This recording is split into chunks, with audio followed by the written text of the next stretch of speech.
നമസ്കാരം. പകൽ വാർത്ത ആരംഭിക്കുകയാണ്. ഇപ്പോൾ ഇഡി ഉദ്യോഗസ്ഥരെ ആക്രമിച്ച കേസിലെ പ്രതികളായ സിപിഎം പ്രവർത്തകരുമായി പോലീസിന്റെ തെളിവെടുപ്പ്.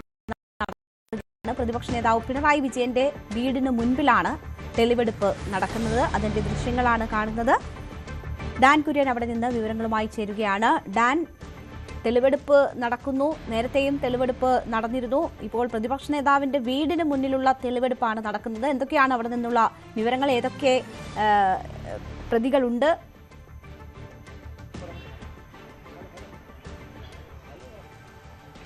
മൂന്നാം തവണയാണ് ഈ തെളിവെടുപ്പ് ഇപ്പോൾ പ്രതിപക്ഷ നേതാവ് പിണറായി വിജയന്റെ വസതിക്ക് മുമ്പിൽ നടക്കുന്നത്. കനത്ത പോലീസ് സുരക്ഷയിലായിരുന്നു ഇതിന് മുമ്പ് 2 തവണയും ഈ തെളിവെടുപ്പ് പുരോഗമിച്ചത്. സമാനമായ തരത്തിൽ തന്നെ വലിയ പോലീസ് സംഘത്തിന്റെ അകമ്പടിയോടെയാണ് പോലീസിന്റെ വാഹനത്തിൽ കോടതിയിൽ ഹാജരാക്കിയ പ്രതികളുമായി അവിടെ നിന്ന് കസ്റ്റഡിയിൽ വാങ്ങിയ ശേഷം തെളിവെടുപ്പിന്റെ ഭാഗമായി ഇവിടേക്ക് എത്തിച്ച് ഇപ്പോൾ ഈ തെളിവെടുപ്പ് പൂർത്തിയാക്കിയിരിക്കുന്നത്. ഇപ്പോൾ വാഹനം തിരികെ മടങ്ങുകയാണ്.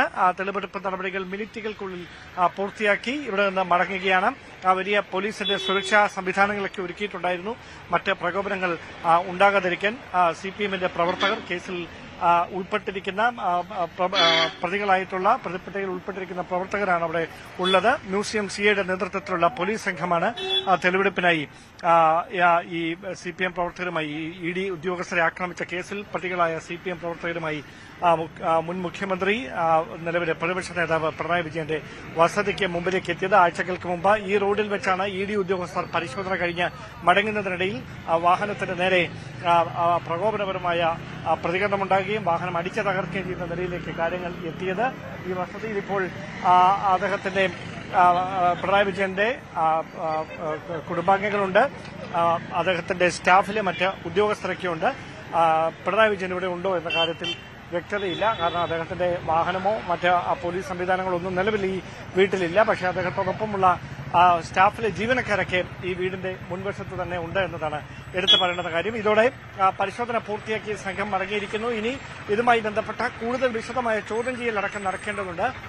300 പേരെ പ്രതികളാക്കിയെടുത്ത കേസിൽ 25 പേരുടെ അറസ്റ്റ് മാത്രമായിരുന്നു നേരത്തെ രേഖപ്പെടുത്തിയത്. അതിനപ്പുറത്തേക്ക് കൂടുതൽ അറസ്റ്റുകളിലേക്ക് കടക്കുമോ, അതോ നിലവിൽ അറസ്റ്റ് ചെയ്തിരിക്കുന്ന ഈ 25 പേരിൽ കേന്ദ്രീകരിച്ചുകൊണ്ട് ഈ അന്വേഷണം അവസാനിക്കുമോ എന്നതാണ് ഇനി അറിയാനുള്ളത്. അത് സംബന്ധിച്ച വിശദമായ അന്വേഷണത്തിന്റെ വിശദാംശങ്ങളൊക്കെ ലഭ്യമാകാനിരിക്കുന്നതേ ഉള്ളൂ. എന്തായാലും രാജ്യദ്രോഹ കുറ്റത്തിന് സമാനമായ തരത്തിലുള്ള തെറ്റാണ് ഈ 300 പേർ, കണ്ടാലറിയാവുന്ന 300 ഇടത് പ്രവർത്തകർ ചേർന്ന് ഇഡി ഉദ്യോഗസ്ഥർക്കെതിരെ നടത്തിയത്. ഗുരുതരമായ പരാമർശങ്ങൾ ഉൾക്കൊള്ളുന്നതായിരുന്നു. നേരത്തെ കോടതിയുടെ ഭാഗത്തുനിന്ന് അവർക്കെതിരെ വന്ന ജാമ്യം നിഷേധിച്ചുകൊണ്ടുള്ള പ്രതികരണങ്ങളൊക്കെ. അങ്ങനെ ഒരു കേസിലാണ് ഇപ്പോൾ പോലീസ് കസ്റ്റഡിയിൽ വാങ്ങിയിരിക്കുന്ന കേസിലെ പ്രതികളായ സിപിഎം പ്രവർത്തകരുമായി പോലീസ് ഇപ്പോൾ തെളിവെടുപ്പ് നടപടികൾ പൂർത്തിയാക്കിയിരിക്കുന്നത്.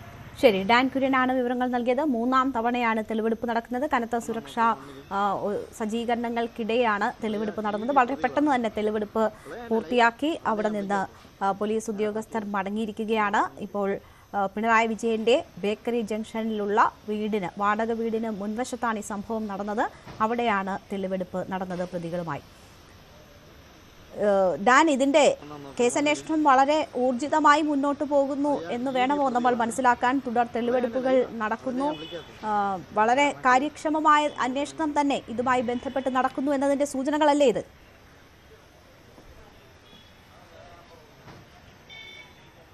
ഇത് സ്വാഭാവിക നടപടിക്രമങ്ങളാണ്. ഇത് നോക്കി നമുക്ക് ഒരിക്കലും കാര്യക്ഷമതയൊന്നും വിലയിരുത്താൻ കഴിയില്ല. കാരണം കോടതിയിൽ ഹാജരാക്കിയ പ്രതികളെ കസ്റ്റഡിയിൽ വാങ്ങിയതിനു ശേഷം സംഭവം ഉണ്ടായ സ്ഥലത്തെത്തിച്ച തെളിവെടുപ്പ് നടത്തുകയെന്ന എല്ലാ കേസുകളിലും അവലംബിക്കുന്ന അതേ ശൈലി തന്നെ ഇവിടെയും സംഭവിക്കുന്നു എന്നേ ഉള്ളൂ. അതിനപ്പുറത്തേക്ക് ഞാൻ നേരത്തെ സൂചിപ്പിച്ച പോലെ 300 പേരെ പ്രതികളാക്കിക്കൊണ്ട് രജിസ്റ്റർ ചെയ്ത കേസിൽ 25 പേർക്ക് അപ്പുറത്തേക്ക് അറസ്റ്റ് നീണ്ടിട്ടില്ല. അങ്ങനെ അറസ്റ്റ് നീളുന്ന സാഹചര്യം ഉണ്ടായാൽ അതിൽ മുതിർന്ന സിപിഎം നേതാക്കൾ ഉൾപ്പെടെ പ്രതികളാകുന്ന സാഹചര്യം വരും. അവർക്കെതിരെ കൂടി സമാനമായ തരത്തിൽ നിയമ നടപടികളുമായി മുമ്പോട്ട് പോയാൽ അതൊരു വലിയ തരത്തിലുള്ള രാഷ്ട്രീയ ചെറുത്തുനിൽപ്പിന് സിപിഎം നിർബന്ധിതമാകും. അങ്ങനെ വന്നാൽ അത് രാഷ്ട്രീയമായ പരസ്പരമുള്ള ഏറ്റുമുട്ടലേക്ക് മാറുന്ന സാഹചര്യങ്ങൾ ഉണ്ടാകും. അങ്ങനെ ഒരു പശ്ചാത്തലത്തിലാണ് ഈ 25 പേർ ആദ്യം അറസ്റ്റ് ചെയ്തിരിക്കുന്ന 25 സിപിഎം പ്രവർത്തകരെ കേന്ദ്രീകരിച്ചുകൊണ്ട് അന്വേഷണം അവസാനിക്കുമോ, അതോ അതിനപ്പുറത്തേക്ക് സിപിഎമ്മിന്റെ അന്ന് സ്ഥലത്തുണ്ടായിരുന്ന പ്രധാനപ്പെട്ട നേതാക്കളെ കൂടി പ്രതികളാക്കുകയോ അല്ലെങ്കിൽ മറ്റ് നിയമ നടപടികളിലേക്ക് കടക്കുകയോ ചെയ്യുന്ന രീതിയിൽ പോലീസിന്റെ തുടർ നീക്കങ്ങൾ ഉണ്ടാകുമോ എന്ന കാര്യത്തിൽ വ്യക്തത വരാനുള്ളത്. അത് വൈകാതെ തന്നെ വരും. കാരണം ED ഉദ്യോഗസ്ഥരെ ആക്രമിച്ച കേസുകൾ നേരത്തെ മറ്റിടങ്ങളിലൊക്കെ ഉണ്ടായപ്പോൾ അതുമായി ബന്ധപ്പെട്ട് അന്വേഷണം നേരിട്ടുള്ള ഇടപെടൽ തന്നെ കേന്ദ്ര ആഭ്യന്തര മന്ത്രാലയത്തിന്റെ ഇടപെടൽ അടക്കം ആ വിഷയങ്ങളിൽ ഉണ്ടാകുന്നത് നമ്മൾ കണ്ടതാണ്. ഇവിടെയും അതുതന്നെയാണ് സംഭവിച്ചത്. സംസ്ഥാന ആഭ്യന്തര വകുപ്പിനോട് കേന്ദ്ര ആഭ്യന്തര മന്ത്രാലയം വിശദീകരണം തേടുന്ന സാഹചര്യമൊക്കെ ഉണ്ടായിരുന്നു. അങ്ങനെ ഒരു സംഭവത്തിൽ തുടർ നീക്കങ്ങൾ അത് ഏത് തരത്തിലേക്കായിരിക്കും ഉണ്ടാകുക? നിലവിൽ ഇപ്പോൾ നടത്തിയിരിക്കുന്ന ഈ FIR-ൽ ഉൾപ്പെട്ടിരിക്കുന്ന ഇതിനോടകം അറസ്റ്റ് രേഖപ്പെടുത്തിയിരിക്കുന്ന 25 പേരെ കേന്ദ്രീകരിച്ചുകൊണ്ട് അന്വേഷണം അവസാനിക്കുമോ അതോ അതിനപ്പുറത്തേക്ക് തുടർ നീക്കങ്ങളിലേക്ക് അന്വേഷണ സംഘം കടക്കുമോ? കന്റോൺമെന്റ് അസിസ്റ്റന്റ് കമ്മീഷണർ നേതൃത്വത്തിലുള്ള പ്രത്യേക സംഘമാണ് ഇപ്പോൾ കേസിന്റെ അന്വേഷണത്തിന് മേൽനോട്ടം വഹിക്കുന്നത്. അവരിലേക്ക് ഈ മുതിർന്ന നേതാക്കളിലേക്ക് അന്വേഷണം എത്തുന്ന ഒരു സാഹചര്യമുണ്ടായാൽ അത് CPM-നെ സംബന്ധിച്ച് വലിയ തിരിച്ചടിയായി മാറും. അങ്ങനെ ഒരു നീക്കം ഉണ്ടാകുമോ എന്നതിനാണ് ഇനിയൊരു വ്യക്തത വരാനിരിക്കുന്നത്. ശരി, ഡാൻ കുര്യനാണ് വിവരങ്ങൾ നൽകിയത്. തെളിവെടുപ്പ് പൂർത്തിയാക്കി എന്തായാലും സംഘം അവിടെ നിന്ന് മടങ്ങിയിട്ടുണ്ട്. നമുക്കിനി പ്രധാന തലക്കെട്ടുകൾ നോക്കിയതിനു ശേഷം മറ്റു വാർത്തകളിലേക്ക് എത്താം. പ്രിയദർശിനി സൗജന്യ യാത്രാ പദ്ധതിയിലെ ആദ്യ ടിക്കറ്റുകൾ ബഹുമാനപ്പെട്ട കേരള മുഖ്യമന്ത്രി ശ്രീ VD സതീശൻ ഇവിടെ വേദിയിൽ കൈമാറുന്നു.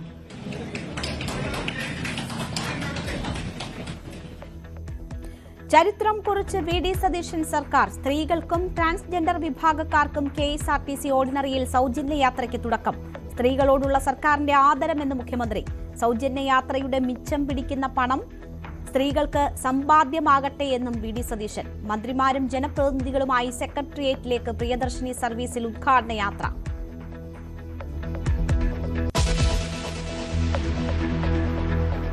സൗജന്യ യാത്രാ ഉദ്ഘാടന ചടങ്ങിൽ മെൻസ് അസോസിയേഷന് മുഖ്യമന്ത്രിയുടെ മറുപടി. പൊതുവായി എല്ലാ പുരുഷന്മാരെയും കുറിച്ചല്ല ഞാൻ പറയാം, ഞാൻ ഒരു പുരുഷ വിരോധിയൊന്നുമല്ല. ഈ ഇത്രയും പൈസ ബാക്കി വരുന്നു എന്ന് പറഞ്ഞു ഇവര് യാത്ര ചെയ്യുമ്പോൾ ഇവരുടെ കയ്യിലാണെങ്കിൽ ആ പൈസ വീട്ടിലെത്തും. മറ്റേതാ സൗജന്യം കൊടുത്ത ഈ ബാക്കി വരുന്ന പകുതി കുറച്ചുപേര് കൊടുക്കും വീട്ടിൽ, ബാക്കി അവിടെ പോവും. ഞാൻ പറഞ്ഞില്ല, ഗവൺമെന്റിന് കിട്ടും പൈസ, സർക്കാരിന് കുഴപ്പമൊന്നും ഉണ്ടാവില്ല. പ്രതിഷേധവുമായി മെൻസ് അസോസിയേഷൻ. പുരുഷന്മാർക്ക് സീറ്റ് സംവരണം വേണമെന്ന ആവശ്യം. കൊച്ചിയിൽ പുരുഷന്മാർക്ക് സൗജന്യ യാത്രയും സ്ത്രീകൾക്ക് മധുരവും നൽകി ബസ്സുടമ. സൗജന്യയാത്രയുടെ പേരിൽ സ്ത്രീകളെ പറഞ്ഞു പറ്റിച്ചെന്ന് BJP. ആഘോഷയാത്രയ്ക്കിടെ മന്ത്രി ബിന്ദു കൃഷ്ണയുടെ തലയിൽ പായസം വീണു.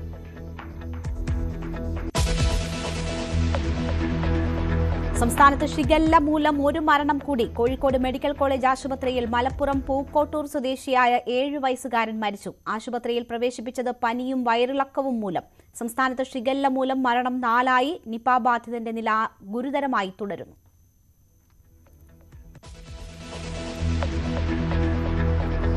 സർക്കാർ അഭിഭാഷക നിയമനത്തിൽ ഇടഞ്ഞ് ലോയേഴ്സ് കോൺഗ്രസ്.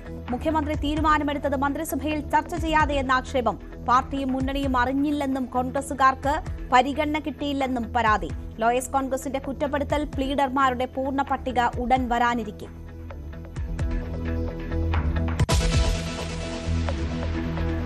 ശബരിമല സ്വർണ്ണക്കൊള്ളയിലെ പ്രതിയായ ദേവസ്വം ബോർഡ് മുൻ പ്രസിഡന്റ് പത്മകുമാറിനെ CPM പുറത്താക്കിയേക്കും. തീരുമാനമെടുക്കാൻ പത്തനംതിട്ട ജില്ലാ കമ്മിറ്റി യോഗം. പാർട്ടി നടപടിക്ക് ഒരുങ്ങുന്നത് ആറന്മുള മുൻ MLA കൂടിയായ മുതിർന്ന നേതാവിനെതിരെ.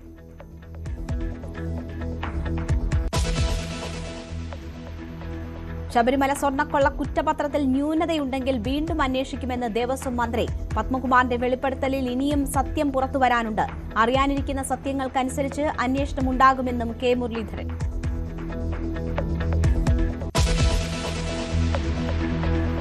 മുനമ്പം ഭൂമി പ്രശ്നത്തിൽ വഖഫ് ബോർഡിനോട് അടിയന്തര വിശദീകരണം തേടി കേന്ദ്ര ന്യൂനപക്ഷ മന്ത്രാലയം. എന്തുകൊണ്ട് ഉമീദ് പോർട്ടലിൽ രജിസ്റ്റർ ചെയ്തെന്ന് ചോദ്യം. നടപടി കേന്ദ്ര സർക്കാരിന് ലഭിച്ച പരാതികളുടെ അടിസ്ഥാനത്തിൽ.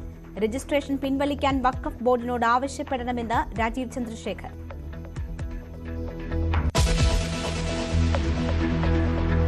RSS പരിപാടിയിൽ പങ്കെടുത്ത VC-മാർ മാപ്പു പറഞ്ഞാൽ പ്രശ്നം തീരില്ലെന്ന് സമസ്ത.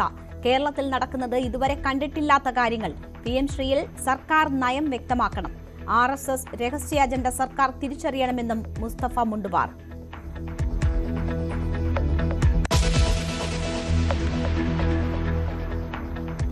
ED ഉദ്യോഗസ്ഥരെ ആക്രമിച്ച കേസിൽ പ്രതിപക്ഷ നേതാവ് പിണറായി വിജയന്റെ വീടിന് മുന്നിൽ തെളിവെടുപ്പ്. മാസപ്പടി കേസിൽ CMRL MD ശശിധരൻ കർത്തായുടെ മകൾ ഷിബി ചോദ്യം ചെയ്യലിനെത്തി. EDക്ക് മുന്നിൽ ഹാജരായത് കമ്പനി ഡയറക്ടർ എന്ന നിലയിൽ. പിണറായി വിജയന്റെ മകൾ വീണ ഹാജരാകേണ്ടത് മറ്റന്നാൾ.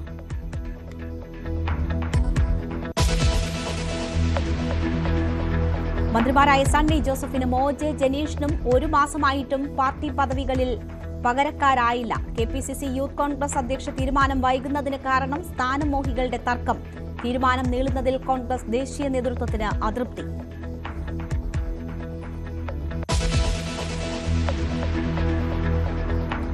താരങ്ങളുടെ തമ്മിൽ തല്ല് അവസാനിക്കുന്നില്ല. ലക്ഷ്മിപ്രിയക്കെതിരെ നിയമ നടപടിയുമായി അൻസിബ തൃപ്പൂണിത്തുറ കോടതിയിൽ. ലക്ഷ്മിപ്രിയ, ഭർത്താവ് ജയേഷ്, വനിതാ സെൽ SI എന്നിവർക്കെതിരെ കേസെടുക്കണമെന്നാവശ്യം.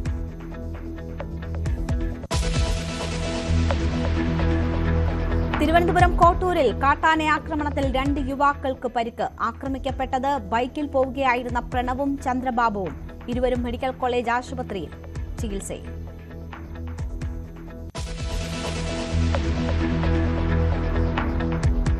പശ്ചിമേഷ്യൻ യുദ്ധം തീരുന്നു. അമേരിക്കയും ഇറാനും സമാധാന കരാറിലെത്തി. ഹോർമുസ് പൂർണ്ണമായി തുറന്നു. കരാർ സ്വാഗതം ചെയ്ത യൂറോപ്യൻ യൂണിയൻ. അനാവശ്യ യുദ്ധമായിരുന്നുവെന്ന് ട്രംപിനെ വിമർശിച്ച് വീണ്ടും ഡെമോക്രാറ്റുകൾ. മിസൈൽ വീണ എണ്ണക്കപ്പൽ ജൽബീറിലെ നാവികരെ നാട്ടിലേക്ക് കൊണ്ടുവരാൻ ഇന്ത്യൻ സ്ഥാനപതി ഒമാനിലേക്ക്.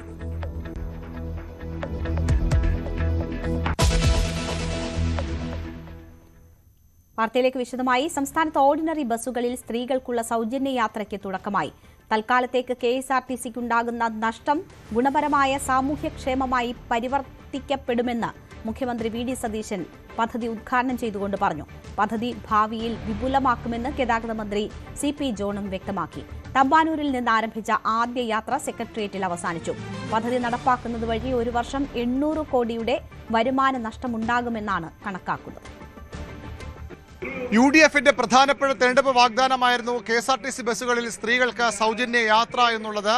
അതിന്റെ ആദ്യഘട്ടം ഓർഡിനറി ബസ്സുകളിൽ സൗജന്യ യാത്ര വലിയ ആഘോഷത്തോടു കൂടിയാണ് ഇന്ന് ഉദ്ഘാടനം ചെയ്യപ്പെട്ടത്. തമ്പാനൂർ ബസ് ഡിപ്പോയിൽ മുഖ്യമന്ത്രി VD സതീശൻ പ്രിയദർശിനി സൗജന്യ യാത്ര ഫ്ളാഗ് ഓഫ് ചെയ്തു. തമ്പാനൂർ മുതൽ സെക്രട്ടേറിയറ്റ് ദർബാർ ഹാൾ വരെ മുഖ്യമന്ത്രിയും മന്ത്രിമാരും ആ ബസ്സിൽ യാത്ര ചെയ്തു. വലിയ ആഘോഷം നിറഞ്ഞ അന്തരീക്ഷത്തിൽ പാട്ടും മുദ്രാവാക്യം വിളികളും ഒക്കെയായാണ് ആദ്യ യാത്ര, പ്രിയദർശിനി ബസിന്റെ ആദ്യ സൗജന്യ യാത്ര സെക്രട്ടേറിയറ്റിലേക്ക് എത്തിയത്. മുഖ്യമന്ത്രിക്ക് പുറമെ ഗതാഗത മന്ത്രി CP ജോണും ചീഫ് സെക്രട്ടറി അടക്കമുള്ള ഉദ്യോഗസ്ഥരും ജനപ്രതിനിധികളും ഒക്കെ യാത്രയുടെ ഭാഗമായി.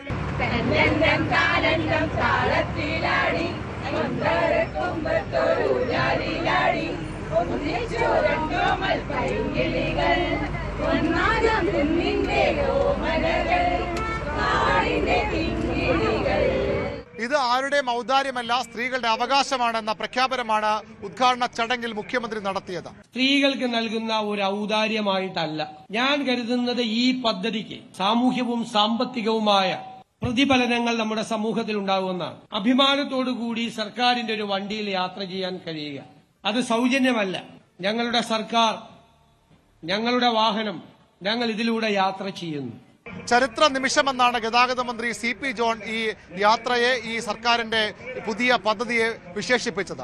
നമ്മുടെ നാടിന്റെ ചരിത്രത്തിലും പൊതുഗതാഗത സമ്പ്രദായത്തിന്റെ ചരിത്രത്തിലും ഒരു വലിയ നാഴികക്കല്ലാണ് ഇന്ന് തമ്പാനൂരിൽ നാം നാട്ടാൻ പോകുന്നത്. ഈ സമയം മുതൽ സ്ത്രീകൾക്ക് സൗജന്യ യാത്ര അനുവദിച്ചുകൊണ്ട് സർക്കാർ ഉത്തരവ് ഇറക്കിയിരിക്കുകയാണ്. ഈ ചരിത്ര നിമിഷത്തിൽ പങ്കാളികളായ നിങ്ങളെയെല്ലാം ഞാൻ ഒരിക്കൽ കൂടി അഭിവാദനം ചെയ്യുന്നു. KSRTCയെ കൂടുതൽ ജനകീയവൽക്കരിക്കുക, കൂടുതൽ വികേന്ദ്രീകരിക്കുക എന്നതാണ് ഗവൺമെന്റിന്റെ ഈ രംഗത്തെ പബ്ലിക് പോളിസി. ചരിത്രയാത്രയ്ക്ക് വളയം പിടിച്ചതും ഒരു സ്ത്രീയാണ്. അതും ചരിത്രമാണ്. കാരണം KSRTCയുടെ ആദ്യ വനിതാ ഡ്രൈവർ പെരുമ്പാവൂർ ഡിപ്പോയിലെ കോതമംഗലം സ്വദേശി ഷീലയാണ് ആദ്യ യാത്രയ്ക്ക് വളയം പിടിച്ചത്. PSC വഴി KSRTC ഡ്രൈവറായി എത്തിയ ആദ്യ വനിത കൂടിയാണ് ഷീല. അവർക്കും ഇത് അഭിമാന നിമിഷമായിരുന്നു. കണ്ടക്ടർ തിരുവനന്തപുരം സ്വദേശി വിജയലക്ഷ്മിയും ഈ യാത്രയുടെ ഭാഗമായി. രണ്ടുപേരും വലിയ സന്തോഷമാണ് യാത്രയ്ക്ക് ശേഷം പങ്കുവച്ചത്. വളരെ അഭിമാനകരമായ യാത്രയിലായിരുന്നു. സന്തോഷം, ഭയങ്കര സന്തോഷം. ഹാപ്പിയായി? വളരെ ഹാപ്പിയാ. അവരവർ ഇറങ്ങാനുള്ള സ്ഥലത്തേക്ക് തന്നെ ടിക്കറ്റ് എടുക്കണം. അത് കഴിഞ്ഞിരുന്ന് കഴിഞ്ഞാൽ 500 രൂപ പിഴ എടുക്കുന്ന നിയമം ബാധകമാണ്. പിഴയുണ്ട്? 500 രൂപ ടിക്കറ്റ് ഇല്ലെങ്കിൽ പിഴയുണ്ട്? തീർച്ചയായിട്ടും. അവർക്ക് യാത്ര ചെയ്യുമ്പോൾ സർക്കാർ ഒരു സൗജന്യം കൊടുക്കുന്നേ ഉള്ളൂ. സർക്കാരിന്റെ പാർട്ടാണിത്. നിരവധി സ്ത്രീകൾ ആദ്യ യാത്രയുടെ ഭാഗമായി പെരുമാതുറ ബസ്സാണ് മുഖ്യമന്ത്രി ഉൾപ്പെടെയുള്ളവർ സഞ്ചരിച്ചത്. സംസ്ഥാനത്ത് ആകെ 6000-ൽ പരം ഓർഡിനറി ബസ്സുകളാണ് സർവീസ് നടത്തുക. കൂടുതൽ ബസ്സുകൾ ഓർഡിനറി ബസ്സുകളായി മാറ്റി സർവീസ് നടത്തുമെന്നാണ് സർക്കാരിന്റെ പ്രഖ്യാപനം. മാത്രമല്ല ടൗൺ ടു ടൗൺ ബസ്സുകളും അതുപോലെ ഗ്രാമ വണ്ടികളുമൊക്കെ ഓർഡിനറി ബസ്സുകളാക്കി മാറ്റും. അങ്ങനെ മലബാറിലും കൂടുതൽ ബസ്സുകൾ സൗജന്യ യാത്രയ്ക്ക് അനുവദിക്കും. സൗജന്യ യാത്ര എന്ന് പറയുമ്പോൾ 0 മൂല്യമുള്ള ടിക്കറ്റാണ് സ്ത്രീകൾക്ക് നൽകുക. സ്ത്രീകൾ ടിക്കറ്റ് എടുത്ത് തന്നെ യാത്ര ചെയ്യണം. ടിക്കറ്റ് ഇല്ലാത്ത യാത്രകൾക്ക് 500 രൂപ മറ്റ് യാത്രകളിലെ പോലെ പിഴ അടയ്ക്കേണ്ടി വരും. ഈ ടിക്കറ്റ് സൗജന്യമായി നൽകുന്ന 0 ടിക്കറ്റ് എടുത്ത് യാത്ര ചെയ്യണമെന്നാണ് KSRTC ആവശ്യപ്പെടുന്നത്. ഏതായാലും വലിയ ആഹ്ലാദത്തോടു കൂടി സെക്രട്ടേറിയറ്റിലടക്കം വലിയ സ്വീകരണമാണ് യാത്രയ്ക്ക് ലഭിച്ചത്. ബസ് പ്രിയദർശിനി വണ്ടി പോകുന്ന വഴികളിലൊക്കെ കോൺഗ്രസ് പ്രവർത്തകർ അഭിവാദ്യ പ്രകടനവുമായി എത്തി മധുരപലഹാര വിതരണം നടത്തി. ഏതായാലും ഒരു വലിയ പ്രഖ്യാപനം. അത് പൂർണ്ണമായല്ല, ഭാഗികമായാണെങ്കിലും സർക്കാർ അധികാരത്തിൽ വന്ന 1 മാസത്തിൽ നടപ്പാക്കാൻ കഴിഞ്ഞ UDF-ന് വലിയ നേട്ടമായി എടുത്തുകാട്ടാം. അതിൻ്റെ ഒരു ആഹ്ലാദമായിരുന്നു എല്ലാ ഇടങ്ങളിലും ഉണ്ടായിരുന്നത്. പടിപടിയായി ഇത് എല്ലാ ബസ്സുകളിലേക്കും വ്യാപിപ്പിക്കുമെന്നാണ് സർക്കാരിന്റെ പ്രഖ്യാപനം. ഏതായാലും KSRTC വലിയ സാമ്പത്തിക ബാധ്യത ഉണ്ടാക്കുന്ന കാര്യമാണ്. ആദ്യഘട്ടത്തിൽ ഓർഡിനറി ബസ്സുകളിലെ സൗജന്യ യാത്രയ്ക്കുള്ള പണം KSRTCക്ക് സർക്കാർ നൽകും. പിന്നീട് KSRTC സ്വയം പര്യാപ്തമായി മറ്റ് സർവീസുകളിലേക്കും സൗജന്യ യാത്ര അനുവദിക്കണമെന്നാണ് സർക്കാരിന്റെ ആവശ്യം. അതിനുവേണ്ടിയാണ് ഇപ്പോൾ സർക്കാർ KSRTCക്ക് പുതിയ മാർഗരേഖകളൊക്കെ നൽകാൻ തയ്യാറെടുക്കുന്നത്. PV അരുണിന്റെ റിപ്പോർട്ടാണ് കണ്ടത്. സൗജന്യ ബസ് യാത്ര ഉദ്ഘാടനത്തിനിടെ മുഖ്യമന്ത്രി നടത്തിയ പരാമർശത്തിൽ വിവാദം. സ്ത്രീകൾക്ക് സൗജന്യ യാത്ര നൽകിയാൽ ആ പണം വീട്ടിലെത്തും. എന്നാൽ പുരുഷന്മാരിൽ ചിലരുടെ പണം വീട്ടിലെത്തുമോ എന്നായിരുന്നു മുഖ്യമന്ത്രിയുടെ ചോദ്യം. വീട്ടിലെത്താത്ത പണവും സർക്കാരിന് ലഭിക്കുമെന്നും സതീശൻ പറഞ്ഞിരുന്നു. നമ്മുടെ മെൻസ് അസോസിയേഷൻ അവർ ഭയങ്കരമായ പ്രതിഷേധമാണ്. സ്ത്രീകൾക്ക് മാത്രം സൗജന്യം കൊടുക്കാൻ പോകുന്നു എന്നുള്ള ഒരു പ്രതിഷേധമാണ്. അപ്പൊ അവർ വേറെ ബസ്സിലൊക്കെ യാത്ര ചെയ്യുന്നുണ്ട്. അതൊരു രസകരമായ ഒരു കാര്യം കൂടിയായിട്ടാണ് ഞാൻ കാണുന്നത്. അതിനോടൊന്നും നമുക്കൊരു വിരോധമില്ല. പക്ഷെ എല്ലാ പ്രശ്നം എന്താ, പൊതുവായി എല്ലാ പുരുഷന്മാരെയും കുറിച്ചല്ല ഞാൻ പറഞ്ഞത്. ഞാൻ ഒരു പുരുഷ വിരോധിയൊന്നുമല്ല. ഈ ഇത്രയും പൈസ ബാക്കി വരുന്നു എന്ന് പറഞ്ഞ് ഇവർ യാത്ര ചെയ്യുമ്പോൾ ഇവരുടെ കയ്യിലാണെങ്കിൽ ആ പൈസ വീട്ടിലെത്തും. മറ്റേതാ സൗജന്യം കൊടുത്ത ഈ ബാക്കി വരുന്ന പകുതി കുറച്ച് പേര് കൊടുക്കും വീട്ടിൽ. ബാക്കി എവിടെ പോവും? ഞാൻ പറയില്ല, ഗവൺമെന്റിന് കിട്ടും പൈസ, സർക്കാരിന് കുഴപ്പമൊന്നും ഉണ്ടാവില്ല, പോയില്ല. അപ്പൊ ഇവർക്കൊന്ന് കൊടുക്കട്ടെ. മാത്രമല്ല ഞാൻ പറയുന്നു, ഈ പദ്ധതി ഈ സംസ്ഥാനത്തെ സർക്കാരിന് കേരളത്തിലെ സ്ത്രീകളോടുള്ള ആദരവായി നിങ്ങൾ കാണണം. ആദരവാ. മുഖ്യമന്ത്രിയുടെ പരാമർശത്തിനെതിരെ പ്രതിഷേധവുമായി മെൻസ് അസോസിയേഷൻ രംഗത്തെത്തി. പുരുഷന്മാർക്ക് ഫ്രീ കൊടുത്തു കഴിഞ്ഞാൽ ആ കാശ് വീട്ടിലെത്തില്ല എന്നാണ് ഞാൻ ചോദിക്കട്ടെ. നമ്മളെ പുരുഷന്മാര് ഒരു ചെറിയൊരു വിഭാഗം ഒരുപക്ഷെ ഈ പറയുന്ന രീതിയിൽ ഉണ്ടാവാം. എന്തായിരിക്കും ഉദ്ദേശിച്ചത്? അദ്ദേഹം ഉദ്ദേശിച്ചത് മദ്യം. കാര്യം സർക്കാരിലേക്ക് ആ കാശ് കിട്ടുമെന്നാണ് പറഞ്ഞത്. അപ്പോഴും മദ്യമാണ് ഉദ്ദേശിച്ചത്. അപ്പൊ പുരുഷന്മാരെല്ലാവരും ജോലി ചെയ്യുന്ന കാശ് മദ്യപിച്ചിട്ടാണോ വീട്ടിൽ പോകുന്നത്? അങ്ങനല്ല. ഞാൻ ഉൾപ്പെടെ ഉണ്ടായിരുന്നവർ പിള്ളേർക്കും ഭാര്യയ്ക്കും വേണ്ടിയിട്ട് ഹോട്ടലിൽ പോയി ഭക്ഷണം കഴിച്ചാൽ, ഒരു ചായ കുടിച്ചാൽ അത് ആ കാശ് നഷ്ടപ്പെടുമെന്ന് മനസ്സിലാക്കി ഭാര്യയ്ക്കും മക്കൾക്കും വേണ്ടി കരുതി വീട്ടിൽ കൊണ്ടുപോയി, അല്ലെങ്കിൽ അവർക്ക് ഷോപ്പിൽ നിന്ന് അവർക്ക് വേണ്ടുന്ന സാധനങ്ങൾ വാങ്ങി, പാല് സഹിതമുള്ള സാധനങ്ങൾ വാങ്ങിക്കൊണ്ട് വീട്ടിൽ പോകുന്ന ഭർത്താക്കന്മാരെയും പിതാക്കന്മാരെയാണ് നമ്മൾ കാണുന്നത്. അങ്ങനെയുള്ളവരെ തള്ളിപ്പറഞ്ഞതിൽ മോശമായി. KSRTCയിൽ സ്ത്രീകൾക്ക് സൗജന്യ യാത്ര അനുവദിക്കുന്നതിനെതിരെ സ്വകാര്യ ബസ് ഉടമയുടെ വേറിട്ട പ്രതിഷേധവും ഇന്ന് കണ്ടു. തന്റെ ബസ്സിൽ യാത്ര ചെയ്യുന്ന പുരുഷന്മാർക്ക് സൗജന്യ യാത്രയും സ്ത്രീകൾക്ക് മധുരം നൽകിയുമാണ് ആലുവ മാഞ്ഞാലി റൂട്ടിൽ സർവീസ് നടത്തുന്ന ലിറ്റിൽ ഫ്ലവർ ബസ് ഉടമ BO ഡേവിസ് പ്രതിഷേധം രേഖപ്പെടുത്തിയത്. സ്ത്രീകളുടെ സൗജന്യ യാത്ര സ്വാഗതം ചെയ്യുന്നുവെങ്കിലും ഈ തീരുമാനം സ്വകാര്യ ബസ് വ്യവസായത്തെ തകർക്കുമെന്നാണ് അദ്ദേഹം പറയുന്നത്. ഇന്ന് KSRTC ബസ്സിൽ സൗജന്യ യാത്രയെല്ലാം തന്നെ പ്രഖ്യാപിച്ച വലിയ ആഘോഷങ്ങളിലേക്ക് കടക്കുമ്പോൾ എറണാകുളത്ത് ആലുവയിൽ ഒരു സ്വകാര്യ ബസ്സിന്റെ അദ്ദേഹത്തിന്റെ ഒരു പ്രതിഷേധമുണ്ട്. ഇതിൽ എഴുതിക്കുന്ന പോലെ പുരുഷന്മാർക്ക് സൗജന്യ യാത്രയും അതോടൊപ്പം തന്നെ ഇതിൽ യാത്ര ചെയ്യുന്ന സ്ത്രീകളെ മധുരം നൽകിയും സ്വീകരിക്കുമെന്നാണ് പറയുന്നത്. ഏതായാലും ഇതിൽ യാത്ര ചെയ്ത ബസ് ഇപ്പോൾ ഇതിന്റെ ഒരു ആദ്യ യാത്രയെല്ലാം ആയിരിക്കുന്നു. ഇതിൽ യാത്ര ചെയ്ത സ്ത്രീകൾ അടക്കം ഇറങ്ങി വരികയാണ്. എന്തായാലും ആ യാത്രയിലേക്ക് പുരുഷന്മാരടക്കം കടന്നു വന്നിരിക്കുന്നു. നമുക്ക് ആ ബസ്സിലേക്ക് കയറാം. ഇന്ന് സൗജന്യ യാത്രയാണെന്നാ പറഞ്ഞിരിക്കുന്നത്. ടിക്കറ്റ് എടുക്കേണ്ടി വന്നോ? ഇല്ല, എടുത്തിട്ടില്ല. എടുത്തിട്ടില്ല. ഏതായാലും സൗജന്യ യാത്രയാണ് ഇതില്. ഏതായാലും ആ ഒരു സന്തോഷം പലരിലും മുഖത്തുണ്ട്. ഇന്ന് ടിക്കറ്റ് എടുക്കേണ്ടി വന്നോ? ഇല്ല, ടിക്കറ്റ് എടുക്കേണ്ടി വന്നു. ഫ്രീ ആണ്? അതും ഫ്രീ ആണ്. ആണോ? ഓക്കെ. സ്ത്രീകളെ മധുരം നൽകിയാണ് സ്വീകരിക്കുന്നത്. മധുരം കിട്ടിയോ? കിട്ടി. ഓക്കെ.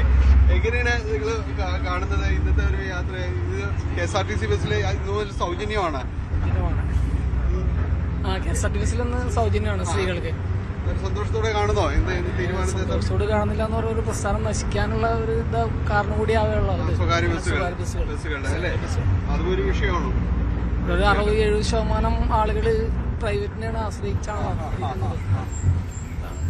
എന്ത് പറയുന്നു? KSRTC കയറുമ്പോ കുറച്ച് ആശ്വാസം ഉണ്ടോ? കാരണം ഇന്ന് മുതൽ സൗജന്യമൊക്കെയാണല്ലോ. ഞങ്ങളുടെ റൂട്ട് പ്രൈവറ്റ് ആണ്, അതുകൊണ്ട് അവസരം കുറവാണ് അല്ലേ?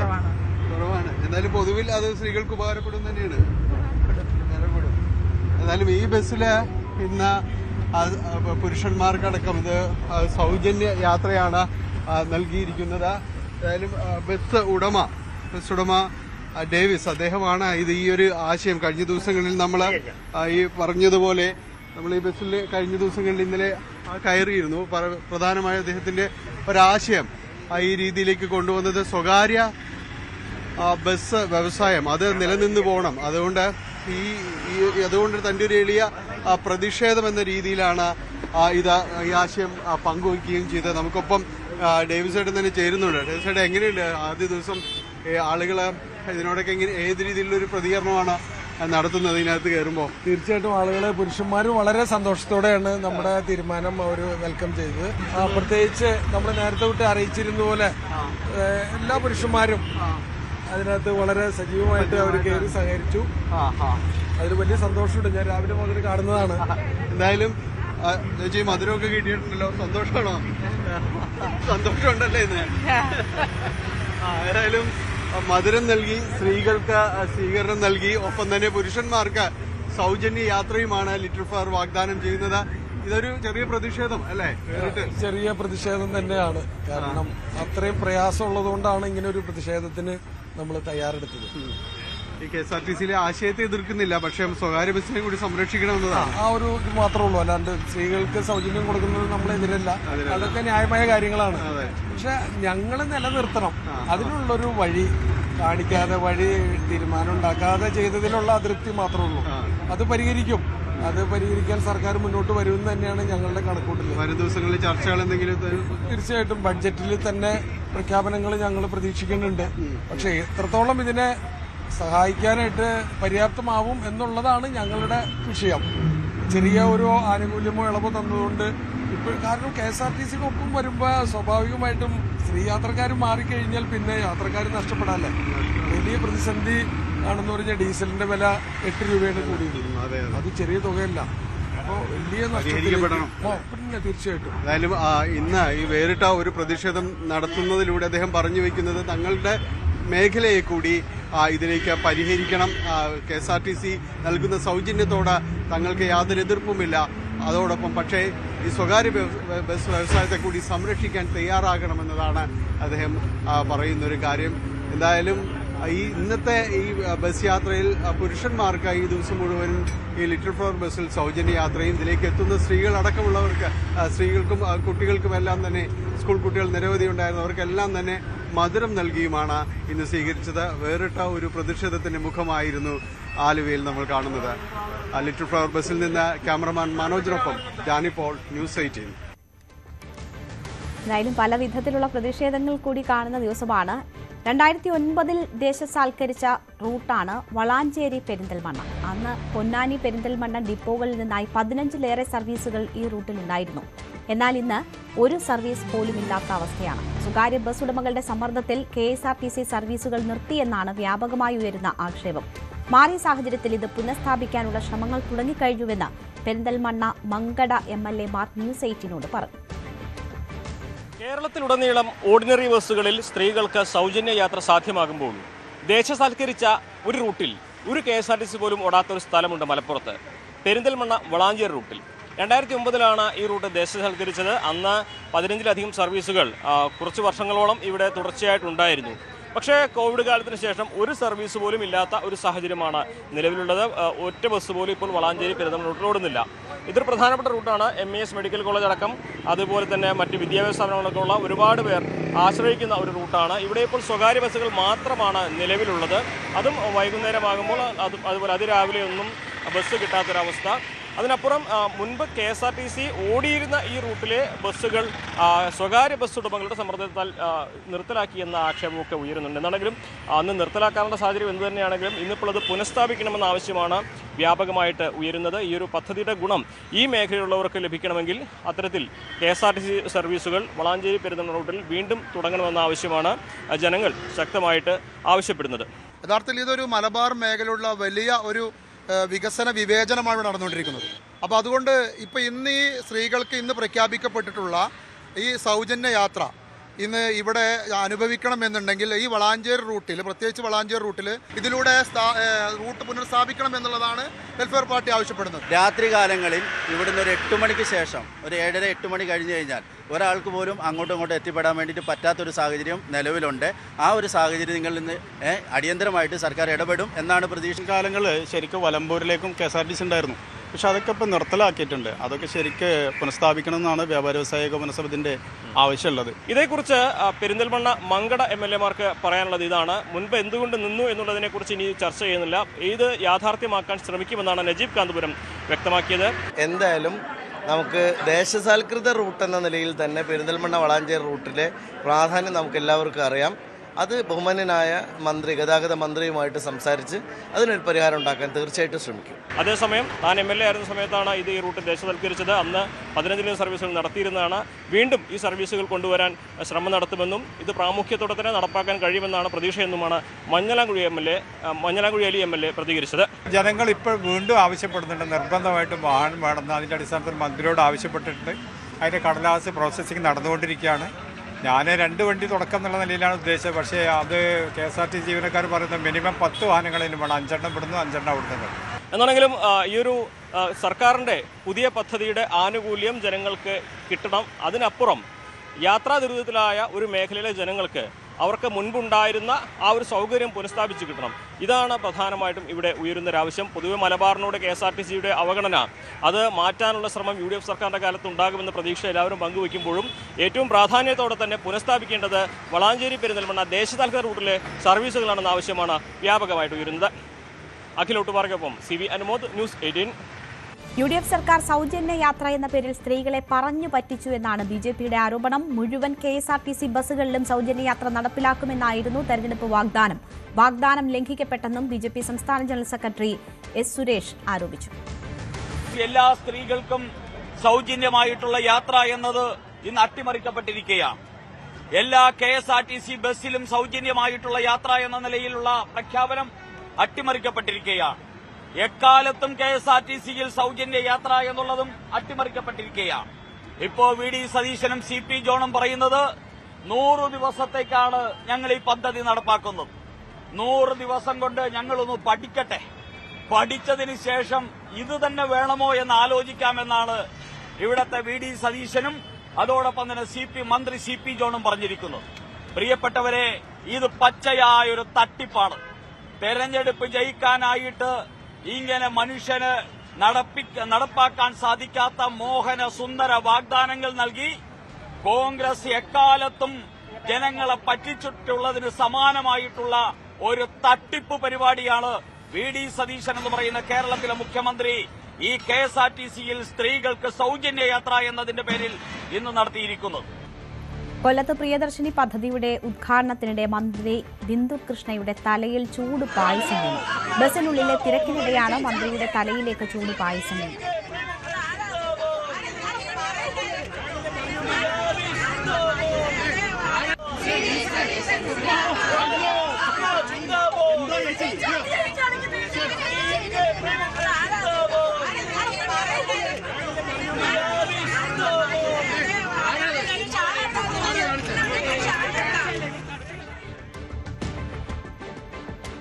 KSRTC പ്രിയദർശിനി ബസ്സുകളുടെ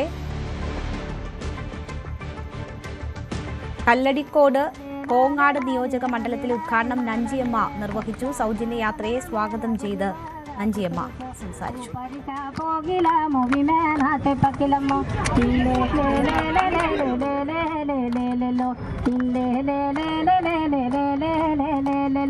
വടക്കാട്ട പുതുർക്ക് പൂപ്പരിക്ക പോകില മൊവിമേനാത്തെ പക്കിലമ്മോ ലാലാലേ ലാലേ ലാലേ ലാലേ ലാലേ ലാലേ ലാലേ. പ്രിയദർശിനി KSRTC സൗജന്യ യാത്രയ്ക്കെത്തിയ വനിതകളെ ചുവപ്പ് പരവതാനി വിരിച്ച് സ്വീകരിച്ച് INTUC. മുക്കം ബസ് സ്റ്റാൻഡിൽ KSRTC ബസ്സിൽ കയറാനെത്തിയ സ്ത്രീകളെയാണ് ഇങ്ങനെ സ്വീകരിച്ചത്. INTUC തൊഴിലാളികൾ മധുരം വിതരണം ചെയ്തു.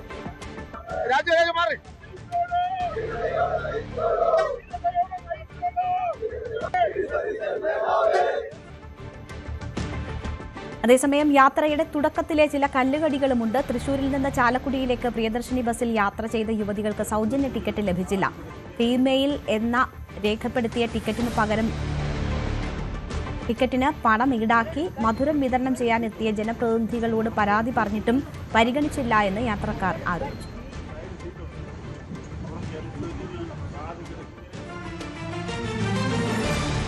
മറ്റു വാർത്തകളിലേക്ക്. സംസ്ഥാനത്ത് വീണ്ടും ഷിഗല്ല മരണം. കോഴിക്കോട് മെഡിക്കൽ കോളേജ് ആശുപത്രിയിൽ ചികിത്സയിൽ കഴിഞ്ഞിരുന്ന 7 വയസ്സുകാരനാണ് മരിച്ചത്. മലപ്പുറം പൂക്കോട്ടൂർ സ്വദേശിയാണ്. ഈ മാസം 12-നാണ് കുട്ടിയെ കോഴിക്കോട് മെഡിക്കൽ കോളേജ് ആശുപത്രിയിൽ പ്രവേശിപ്പിച്ചത്. ഇതോടെ സംസ്ഥാനത്ത് ഷിഗല്ല ബാധിച്ച് മരിച്ചവരുടെ എണ്ണം 4ആയി.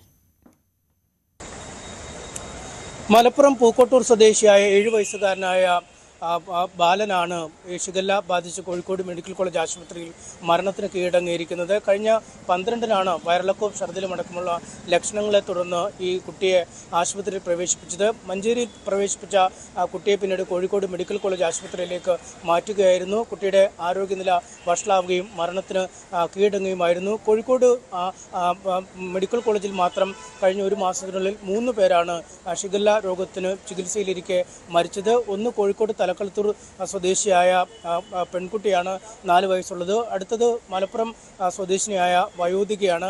അവർക്ക് വയറിളക്കം ബാധിച്ച് ചികിത്സയിലിരിക്കുകയായിരുന്നു. പിന്നീട് മരണശേഷം നടത്തിയ പരിശോധനയിലാണ് പരിശോധനാ ഫലം എത്തുകയും ഷിഗല്ല കാരണമാണ് മരണമുണ്ടായതെന്ന് കണ്ടെത്തുകയും ചെയ്തിരിക്കുന്നത്. ഇതിനു പുറമെയാണ് ഇപ്പോൾ 3ാമത്തെ കുട്ടിയും മരണത്തിന് കീഴടങ്ങിയിരിക്കുന്നത്. ആകെ 4 കുട്ടികളായിരുന്നു കോഴിക്കോട് മെഡിക്കൽ കോളേജിൽ ഷിഗല്ല ബാധിതരായി ചികിത്സയിൽ കഴിഞ്ഞിരുന്നത്. അതിൽ 2 കുട്ടികളുടെ നില വഷളാണ് എന്ന് ഇന്നലെ ആരോഗ്യമന്ത്രി കെ മുരളീധരൻ വ്യക്തമാക്കുകയും ചെയ്തിരുന്നു.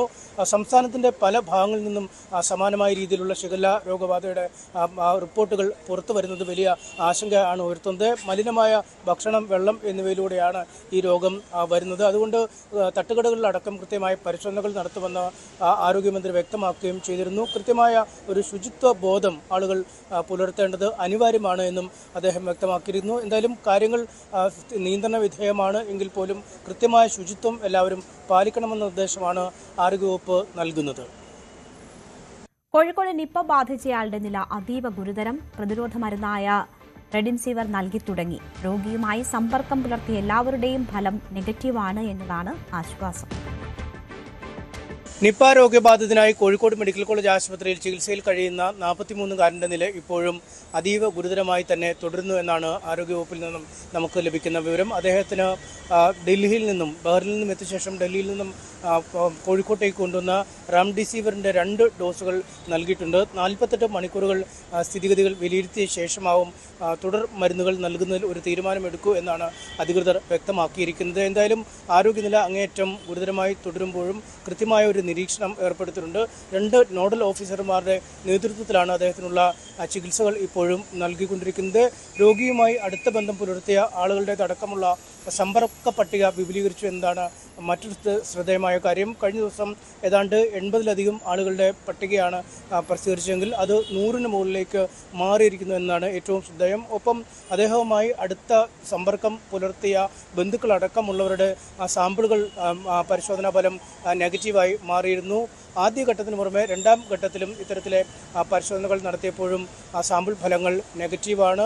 ഈ രോഗബാധിതനോട് ഇടപഴകിയ ആളുകളെ കൃത്യമായ നിരീക്ഷണം നടത്തുന്നതിനുള്ള നടപടിക്രമങ്ങളും പുരോഗമിച്ചുകൊണ്ടിരിക്കുന്നു. ഒപ്പം പ്രാദേശിക തലത്തിൽ ഇത് സംബന്ധിച്ച ആരോഗ്യ വകുപ്പിൻ്റെ സർവേ പുരോഗമിക്കുന്നു.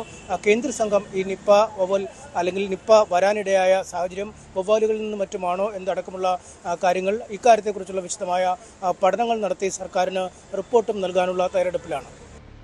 എബ സനീഷ് കുമാറിന്റെ റിപ്പോർട്ടാണ് കണ്ടത്. കഴിഞ്ഞ സർക്കാരിന്റെ കാലത്തെ പോലെ നിപ്പ പടർന്നു പിടിച്ചിട്ടില്ല എന്ന് ആരോഗ്യമന്ത്രി കെ മുരളീധരൻ. നിപ്പ രോഗിയുടെ സ്ഥിതി അതേ നിലയിൽ തുടരുന്നുവെങ്കിലും മറ്റ് ആശങ്കകൾക്ക് വകയില്ല. ഷിഗല്ല കേസുകൾ കോഴിക്കോടാണ് ഏറ്റവും കൂടുതൽ റിപ്പോർട്ട് ചെയ്തിരിക്കുന്നതെന്നും എ മുരളീധരൻ പറഞ്ഞു. കാര്യമായിട്ട് ആശങ്കയ്ക്ക് വകയില്ല. നിപ്പ രോഗിയുടെ സ്ഥിതി അതേപോലെ തന്നെ തുടരുകയാണ്. ഷിഗല്ല മറ്റ് ജില്ലകളിൽ കൂടെ കൂടുതൽ കേസുകൾ റിപ്പോർട്ട് ചെയ്യുന്ന ഒരു സാഹചര്യമാണല്ലോ നിലവിലുള്ളത്. ഷിഗല്ല ഇപ്പോൾ കോഴിക്കോടാണ് ഏറ്റവും കൂടുതൽ റിപ്പോർട്ട് ചെയ്തിട്ടുള്ളത്. ഇന്നലെ അതിനെക്കുറിച്ച് ഉദ്യോഗസ്ഥന്മാരുമായിട്ട് ചർച്ച നടത്തി. ലോക്കൽ ബോഡിയായിട്ട് ബന്ധപ്പെട്ട് ശുചീകരണ പ്രവർത്തനങ്ങൾ ശക്തമാക്കുക, അത് മാത്രമേ അതിനെ പ്രതിരോധിക്കാനുള്ള മാർഗമുള്ളൂ. അതിൻ്റെ നിർദ്ദേശങ്ങൾ ഇന്നലെ നൽകി കഴിഞ്ഞു.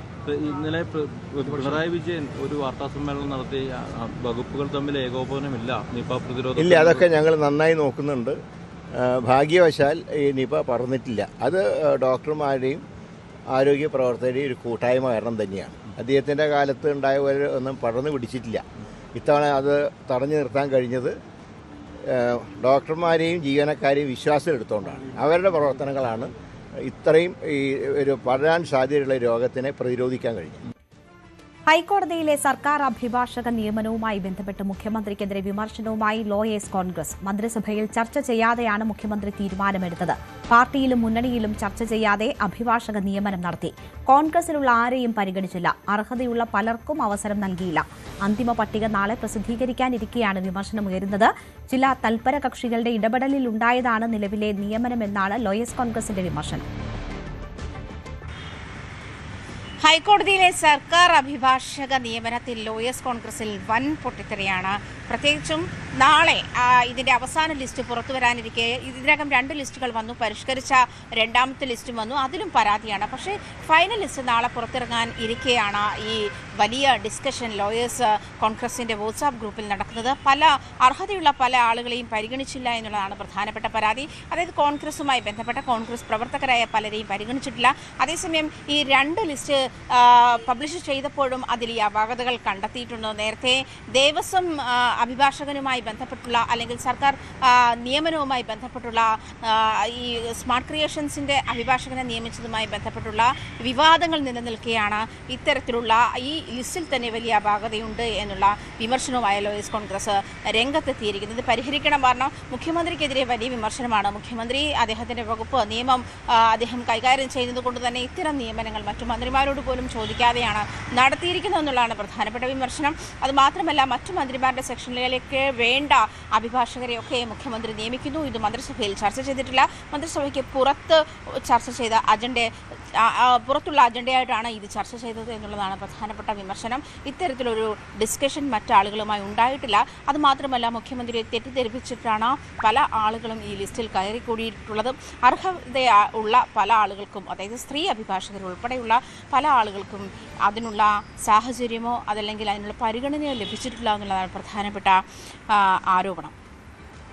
ആജ്ഞ രവീന്ദ്രന്റെ റിപ്പോർട്ടാണ് കണ്ടത്. CPM പത്തനംതിട്ട ജില്ലാ കമ്മിറ്റിയുടെ നിർണായക യോഗം തുടങ്ങി. ശബരിമല സ്വർണ്ണക്കൊള്ള കേസിൽ A. പത്മകുമാറിനെതിരെയുള്ള നടപടിയാണ് ചർച്ചയാവുക. പത്മകുമാറിനെതിരെ കർശന നടപടി ഉണ്ടാകാനാണ് സാധ്യത. ശശിനാരായണൻ വിവരങ്ങളുമായി ചേരുന്നു. ശശിനാരായണൻ, ശക്തമായ നടപടിയാണ് ഉണ്ടാകുന്നതെങ്കിൽ ചില കാര്യങ്ങൾ പറയുമെന്നതിന്റെ സൂചനകൾ പത്മകുമാർ ഇതിനോടകം നൽകിയിട്ടുണ്ട്. ആത്മകഥയിലൂടെയാകും അക്കാര്യങ്ങൾ വെളിപ്പെടുത്തുക എന്നതാണ് മനസ്സിലാക്കുന്നത്. ജില്ലാ കമ്മിറ്റിയിൽ എന്താണ് സാഹചര്യം? പാർട്ടിയിൽ നിന്ന് പുറത്താക്കുന്നതുൾപ്പെടെയുള്ള നടപടികളിലേക്ക് പോകാനാണോ സാധ്യത? രേണുക, തീർച്ചയായും അത്തരം നടപടിയിലേക്ക് പോകാനാണ് സാധ്യത. കാരണം കടുത്ത വിമർശനങ്ങൾ പത്മകുമാറിനെതിരെ ഉണ്ടായിട്ടുണ്ട്. തെരഞ്ഞെടുപ്പുമായി ബന്ധപ്പെട്ട സ്വർണ്ണക്കൊള്ള കേസിൽ പാർട്ടിക്കുണ്ടായ അഭിമതിപ്പ്, ഒപ്പം ആ പാർട്ടിക്ക് തിരിച്ചടി ഉണ്ടാകാൻ കാരണം സ്വർണ്ണക്കൊള്ള കേസിൽ പത്മകുമാർ പ്രതിയായ കാര്യങ്ങളെല്ലാം തെരഞ്ഞെടുപ്പിൽ ചർച്ചയാണ്. ആ വിഷയം നേരത്തെ തന്നെ പലപ്പോഴും ഈ അംഗങ്ങൾ, പാർട്ടിയിലെ പ്രവർത്തകർ, അംഗങ്ങളായുള്ള ആളുകൾ ഇത് ഉന്നയിക്കുകയും ചെയ്തു. പക്ഷേ ആ നടപടിയൊന്നും എടുക്കാതെ നേതൃത്വം, സംസ്ഥാന നേതൃത്വം അടക്കം പത്മകുമാറിനെ സംരക്ഷിക്കുന്ന നിലപാടാണ് സ്വീകരിച്ചത്. പക്ഷേ തെരഞ്ഞെടുപ്പിൽ വലിയ തിരിച്ചടി ഉണ്ടായത് ഈ ഒരൊറ്റ കാരണമാണെന്നുള്ള കാര്യമാണ് ചർച്ചയുണ്ടായത്. ഏരിയ കമ്മിറ്റികളും കീഴ്ഘടകങ്ങളിലെല്ലാം ലോക്കൽ കമ്മിറ്റികളിലെല്ലാം ഇത്തരത്തിലൊരു വിമർശനം പത്മകുമാറിനെതിരെ ഉണ്ടായിട്ടുണ്ട്. അതിന്റെ ഒരു സമ്മർദ്ദത്തെ തുടർന്നാണ് ഇപ്പോൾ പത്മകുമാറിനെതിരെ നടപടിയെടുക്കാൻ സംസ്ഥാന കമ്മിറ്റി ഇപ്പോൾ ജില്ലാ കമ്മിറ്റിക്ക് നിർദ്ദേശം നൽകിയിരിക്കുന്നത്. എന്തായാലും രാവിലെ മുതൽ കമ്മിറ്റി തുടങ്ങിയിട്ടുണ്ട്. അത് കൃത്യമായി കേന്ദ്ര കമ്മിറ്റി അംഗങ്ങളായ തോമസ് ഐസക്കും അതുപോലെ തന്നെ മറ്റ് ജില്ലാ കമ്മിറ്റികളും ഇതെല്ലാം ഈ കമ്മിറ്റിയിൽ പങ്കെടുക്കുന്നുണ്ട്. ആദ്യം ഈ തെരഞ്ഞെടുപ്പ് അവലോകനമാണ് നടന്നത്. പിന്നീട് ജില്ലാ സെക്രട്ടേറിയറ്റും എന്തായാലും അതിനുശേഷമാണ് ജില്ലാ കമ്മിറ്റി വന്നത്. എന്തായാലും ഉച്ചയോടുകൂടി കമ്മിറ്റി തുടർന്നുകൊണ്ട് ഈ സമയത്തും ജില്ലാ കമ്മിറ്റി തുടരുകയാണ്. രാവിലെ ആരംഭിച്ച 10 മണിയോട് ആരംഭിച്ച ജില്ലാ കമ്മിറ്റി ഇപ്പോഴും തുടരുന്ന സാഹചര്യമാണ്. എന്തായാലും കടുത്ത നടപടി ഉണ്ടാകാനാണ് സാധ്യത. പക്ഷേ അതേസമയം പാർട്ടിയെയും അല്ലെങ്കിൽ നേതാക്കന്മാരെ സമ്മർദ്ദത്തിലാക്കുന്ന രീതിയിൽ പത്മകുമാർ ചില വെളിപ്പെടുത്തുകൾ അദ്ദേഹം ചില സുഹൃത്തുക്കളോട് പറഞ്ഞ കാര്യങ്ങൾ തന്നെ മാത്രം പ്രതിയാക്കിയാൽ താനതിൽ നിരപരാധിയാണ്. ഈ ശബരിമല സ്വർണ്ണക്കൊള്ള കേസുമായി ബന്ധപ്പെട്ട് തന്റെ കൈപ്പടയല്ല, ചെമ്പ് പാളിയെതിരെ തന്റെ കൈപ്പടയല്ലാത്ത കാര്യങ്ങളൊക്കെ SITയോട് തുറന്നു പറഞ്ഞിട്ടുണ്ട്. ചില ഉന്നതർക്ക് ചില ബന്ധമുണ്ടെന്നുള്ള കാര്യം കൂടി ഈ പത്മകുമാർ ചില സുഹൃത്തുക്കളോട് പങ്കുവച്ചിട്ടുണ്ട്. ഈ കാര്യങ്ങളൊക്കെ ഒരുപക്ഷെ നടപടി ഉണ്ടായാൽ, ഒരുപക്ഷെ അത്തരമൊരു നടപടി പത്മകുമാറിനെതിരെ സ്വീകരിച്ചാൽ ആ കാര്യങ്ങൾ തുറന്നു പറയാൻ വെളിപ്പെടുത്താൻ പത്മകുമാർ സാധ്യതയുണ്ട്. അത്തരത്തിൽ പാർട്ടിയെ സമ്മർദ്ദത്തിലാക്കുന്ന ചില കാര്യങ്ങൾ കൂടി പത്മകുമാർ വെളിപ്പെടുത്തിയിട്ടുണ്ട്. എന്തായാലും നിലവിലത്തെ സാഹചര്യത്തിൽ നടപടി ഉണ്ടാകുമെന്നുള്ള വിവരമാണ് നമുക്ക് മനസ്സിലാക്കാൻ കഴിയും. ജില്ലാ സെക്രട്ടറിക്ക് ശേഷം ജില്ലാ കമ്മിറ്റി കൂടും. ആ ജില്ലാ കമ്മിറ്റിയിലായിരിക്കും നടപടി ഉണ്ടാകുക. ആ നടപടി ചിലപ്പോൾ പക്ഷേ പത്മകുമാർ പാർട്ടിക്ക് പുറത്തു പോകുമെന്നുള്ള കാര്യം നമുക്ക് ഇനി അതിന് ശേഷമായിരിക്കും അറിയാൻ കഴിയുക. എന്തായാലും തീർച്ചയായും ഈ സ്വർണ്ണക്കൊള്ള കേസിൽ പത്മകുമാറിനെതിരെ കർശനമായ ഒരു നടപടി ജില്ലാ കമ്മിറ്റിയിൽ ഉണ്ടാകുന്നതാണ് നമുക്ക് ഇപ്പോൾ ലഭിക്കുന്ന വിവരം. രേണുക. ശരി, ശശിനാരായണനാണ് വിവരം നൽകിയത്. ശബരിമല സ്വർണ്ണക്കൊള്ളയിലെ SIT അന്വേഷണത്തിൽ ന്യൂനതയെങ്കിൽ പുതിയ അന്വേഷണമെന്ന് ദേവസ്വം മന്ത്രി K മുരളീധരൻ. കുറ്റപത്രത്തിൽ ന്യൂനതയെങ്കിൽ പുതിയ അന്വേഷണത്തിന് തുടക്കമിടും. പത്മകുമാറിന്റെ വെളിപ്പെടുത്തലിൽ ഇനിയും സത്യങ്ങൾ പുറത്തുവരാനുണ്ട്. പുറത്തുവരുന്ന സത്യങ്ങൾക്കനുസരിച്ച് അന്വേഷണമുണ്ടാകുമെന്നും മുരളീധരൻ പറഞ്ഞു. സ്വർണ്ണക്കൊള്ളയുമായി ബന്ധപ്പെട്ടുകൊണ്ട് SIT അന്തിമ കുറ്റപത്രം സമർപ്പിക്കാതിരിക്കുകയാണ് 18. കുറ്റപത്രം സമർപ്പിച്ച് അതിൽ ന്യൂനതയുണ്ടെങ്കിൽ വേറെ രീതിയിൽ അന്വേഷണം ക്യാബിനറ്റ് തീരുമാനിക്കും. പത്മകുമാറിന്റെ ഒരു വെളിപ്പെടുത്തൽ ഉണ്ടായിട്ടുണ്ട്. അതെ, ഇനി കുറേ സത്യങ്ങൾ വരാനുണ്ട്. മറ്റേ വാസവൻ പറഞ്ഞല്ലോ, ഇനിയും പലതും വരുന്നത് ഞങ്ങളെക്കുറിച്ച് വരാൻ കിടക്കുന്നതേ ഉള്ളൂ. വരുമ്പോൾ നമുക്ക് അതനുസരിച്ച് അന്വേഷണം ഉണ്ടാവും. മുനമ്പത്തെ 404 ഏക്കർ ഭൂമി കേന്ദ്ര സർക്കാരിന്റെ വഖഫ് വിവരശേഖരണ പോർട്ടലിൽ രേഖപ്പെടുത്തിയ നടപടിയിൽ കേന്ദ്രം അടിയന്തര വിശദീകരണം തേടി. കേരള സംസ്ഥാന വഖഫ് ബോർഡിനോടാണ് കേന്ദ്ര ന്യൂനപക്ഷ മന്ത്രാലയം വിശദീകരണം തേടിയത്. മുനമ്പത്തെ തർക്കഭൂമി കേന്ദ്ര പോർട്ടലായ ഉമീദിൽ വഖഫ് സ്വത്തായി രജിസ്റ്റർ ചെയ്തതിനെതിരെയാണ് വിശദീകരണം തേടിയിരിക്കുന്നത്. ആജ്ഞ രവീന്ദ്രൻ വിവരങ്ങളുമായി ചേരുന്നു. ആജ്ഞ, എന്താണ് ഈ വിഷയത്തിൽ കേന്ദ്ര സർക്കാരിന്റെ ഭാഗത്തു നിന്നും ഉണ്ടായിട്ടുള്ള നീക്കം?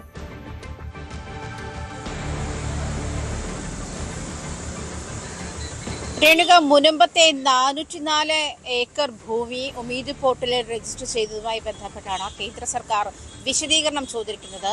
വഖഫ് ബോർഡിനോട് ഇതുമായി ബന്ധപ്പെട്ട വിശദീകരണം ചോദിച്ചിട്ടുണ്ട്.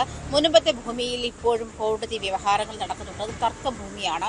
ആ തർക്കം പരിഹരിക്കാതെ ഏത് സാഹചര്യത്തിലാണ് മുനമ്പത്തെ ഭൂമി ഉമീദ് പോർട്ടലിൽ രജിസ്റ്റർ ചെയ്തത് എന്നുള്ള കാര്യമാണ് വ്യക്തമാക്കേണ്ടത്. അതേസമയം തന്നെ 5 ദിവസത്തിനുള്ളിൽ ഇത് വ്യക്തമാക്കണമെന്നാണ് ഇതിൽ വിശദീകരണം തേടിക്കൊണ്ട് കേന്ദ്ര മന്ത്രാലയം വിശദീകരണം ചോദിച്ചിരിക്കുന്നത് അങ്ങനെയാണ്.